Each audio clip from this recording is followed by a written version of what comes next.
Before we get there, Ben Weingarten joins us now. He's editor-at-large for Real Clear Investigations and a senior contributor to the Federalist. Ben, good to have you with us.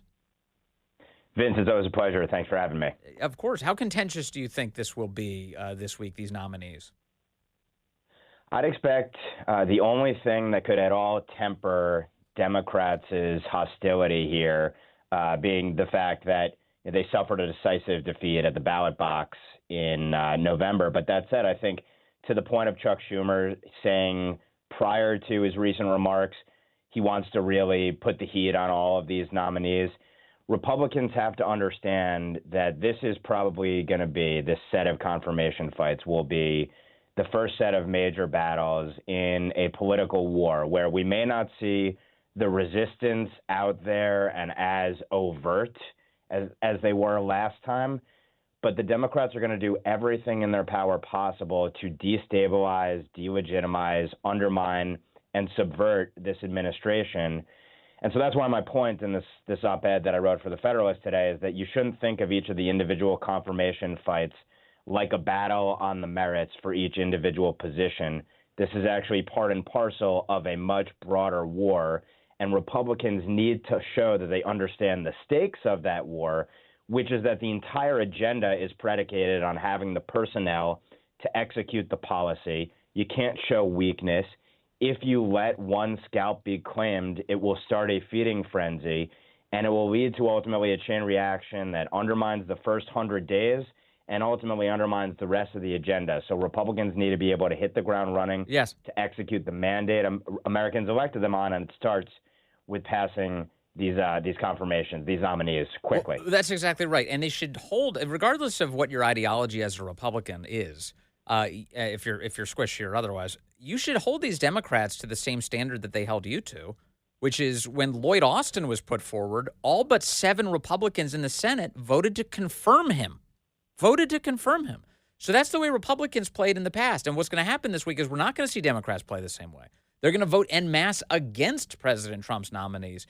And every one of these Republicans, including people like Joni Ernst, they would do well to pay attention to how Democrats return the favor. You're absolutely right. The least that you should demand of your party is that they fight just as hard and just as tough as their opponents, or almost definitionally, your party is going to lose every time. So I think to your point, the charge to the incoming now Senate Majority Leader should be you have to fight just as hard as Chuck Schumer would fight. Be the same thing in the House to the Speaker. Yeah. Speaker Johnson should fight just as hard, just as tough, just as smart as former Speaker Pelosi would fight. It's a necessity. It's an imperative if you're not going to be an extinct party ultimately. And to your point, it looks shameful in retrospect, the Republican support given to some of these disasters of nominees. Democrats ought to give the same deference to Republicans, but we shouldn't expect them to do so. And that's why there has to be unity on the Republican side and a recognition that even if there might be some ideological differences or other differences with some of these nominees, President Trump needs to be given deference. And it's about something much broader, which is the agenda itself. Yeah. And if that agenda succeeds, it's going to redound to the benefit of all Republicans and the American people writ large. And if Republicans are unified, then we don't have to worry about all the intra-party fighting and the headlines that are associated with that. And instead, we can concentrate our fire on browbeating the Democrats into submission, which is, why are you obstructionists? Why are you doing this? Why are you betraying your country? Why are you basically telling the voter that you don't care at all about their preference? That's where we should be training our fire. That's exactly right. The pressure should be on the Democrats. Why are you being obstructionist? Why would you be standing in the way of a peaceful transfer of power? The American people, including a substantial number of Democrats, wanted this agenda. It's clear how this agenda will benefit Americans broadly. And certainly, obviously, from a political perspective, Democrat seats that are up for the Senate in 2 years, obviously the purple districts in the House, the feet needs to be put on the fire of all of these people. Why would you stand in the way of this agenda? So let me, but in these early days, though, as we begin this process, you are firing appropriately a warning shot in the direction of these Republican senators who might get it in their mind that they want to defeat one or several of these Trump nominees. And an early test of this was when people like Joni Ernst and Lindsey Graham started raising objections to Pete Hegseth in public. They suggested that they might not be able to support him. And the backlash to that was pretty immense among conservatives, and who all spoke out and almost in unison that this is definitional. This will define your career if this is the mountain you choose to die on, Joni Ernst. And all of a sudden, we saw them change their tune over the course of 24 hours. Ben Weingarten, do you think that was instructive? That experience? I absolutely think it was. And look, for years you've had, squishy Republicans who will campaign like they're going to be rock rib conservatives, and they get into office and they fail the grassroots every single time. And it seems like, it's sort of the sabotage Republicans. There they go again. Here you had real political heat being brought to the fore, and I think a real fear that, well, actually, we could get primaried, or this could cost us our seat down the road. And I think it was on both the politics of needing to stand with these nominees, because if one falls, it starts a feeding frenzy that imperils the whole agenda. Yes. And then also on the merits with someone like Pete Hegseth, where the American people are not looking for business as usual. People who come from these institutions or who want to be friendly with these institutions when the institutions have failed us for a generation plus. It's absolutely about having a Defense Department that is, again, a War Department that exists to destroy things, kill our enemies, and therefore deter them going forward, and prioritizes excellence, skill, and strength over all of the woke criteria that have been put there and that have imperiled, frankly, the life and limb of Americans. So on the politics and the merits, I think it was instructive, and I think it sets the tone strongly for what's to come in the days ahead. Also, they mock him for being a Fox News host. They act as if that's his entire career, and then they use it as a pejorative. Meanwhile, these establishment figures had no kind of negative criticism of Lloyd Austin from coming right from Raytheon right into the Pentagon. It's like, so it really is the inversion of what's important here. And, when it comes to these senators, you talk about kind of what the risks are to them. One of the early risks to me, I think, especially I look at a guy like Lindsey Graham, is that he loses access to Trump. That's really what Lindsey wants. Like he clearly wants to have Trump's ear, to keep working with him, to have access to the president. And so that leads me to believe that the more President Trump exerts himself and his own influence over these senators, the better things are going to go for Trump's nominees. Do you think President Trump should involve himself here? I think he's going to be very careful and delicate about where and when he uses his power.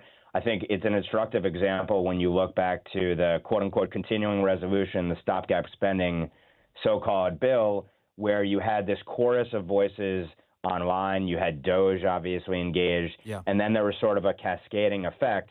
And then when the statement came out from Trump and Vance against the bill, it killed it almost immediately. But Trump was not apt to immediately intervene. You saw the same thing in the speaker fight as well. It wasn't really until on the floor with the last couple votes where you had Trump intervene. So he's going to use his power, I think, delicately and diplomatically. But I think, to your point, he's the most powerful figure in the world. For many of the senators, they want to have proximity to power so they can have influence over policy. And to that end, he's going to wield that power very strongly, but I think very carefully and practically going forward. And he has obviously lots of folks out there who also sort of speak to some extent on his behalf, but he calls the final shot at the end of the day. So I think to your point, it's one, getting primaried, two, access to Trump. Those are major, major levers for these senators. So another example of what you're talking about, sort of the diplomatic version of Trump, but that these senators would do well to remember, is that he sat out the Senate leadership race. He didn't make a pick when it was time to replace McConnell. Between Thune, Cornyn, and Scott. Scott was the favorite among conservatives, the guy who was most likely to execute the vision that we conservatives have for the country. And that's not the guy who won. John Thune won. President Trump let the Senate handle its business on its own. In other words, he did a favor to John Thune. And in return, Thune should deliver these nominees, don't you think? Yep, and same goes, obviously, for the Speaker of the House as well. I think that Trump has a healthy respect for the institutions. When he thinks the institutions are going to work at cross purposes to the agenda, he may well intervene. But to your point, there's leverage that's been given by giving those institutions distance to deliberate for themselves. So I think we have to remember always we're dealing with a political genius here. I mean, for all of the detractors, this is the person who is the smartest political figure maybe in world history based upon what we've seen and what all the experts would have recommended that he do. et cetera. And he's very tactful and smart in these negotiations, when he uses the carrot versus the stick, when he intervenes versus when he steps back. And I think you're seeing that with his deliberations and negotiations with the legislative branch right now. I don't know if you saw today. I'm actually at this point, I'm certain you have. But the Washington Post ran an editorial today where they endorsed all of the nominees they think are fine, and they put thumbs down on all of the nominees that they think are terrible, that shouldn't get the job. They called them, quote, unacceptable. Among them, Pete Hegseth, RFK Jr., Russ Vought, and Tulsi Gabbard. Now, I was saying earlier, I kind of feel like I want to have the thumbs down from the Washington Post editorial board. I don't want the endorsement of the Washington Post. What do you make of this, Ben Weingarten? Right. These are the greatest endorsements you could possibly get. And it's precisely because the people that the Washington Post, which is really a mouthpiece effectively for the uniparty and obviously the left, the people that they loathe are the ones that have the greatest possible chance of shaking up the administrative state, and for some, the deep state. Yeah. That is what official Washington, the blob, the permanent bureaucracy loathes. And so those are your greatest potential change agents, and those are the people that really deserve the backing of the Senate, because at the end of the day, that is what the American people voted for with Trump 1 and with Trump 2, where there's really a chance to crystallize it. Someone who will shake up the status quo, challenge these institutions that have worked against Americans and our interests. And so we should be very optimistic and bullish on the prospects of those that the Washington Post loathes. Yes, because they're outside the control of the establishment, and that's why they hate them.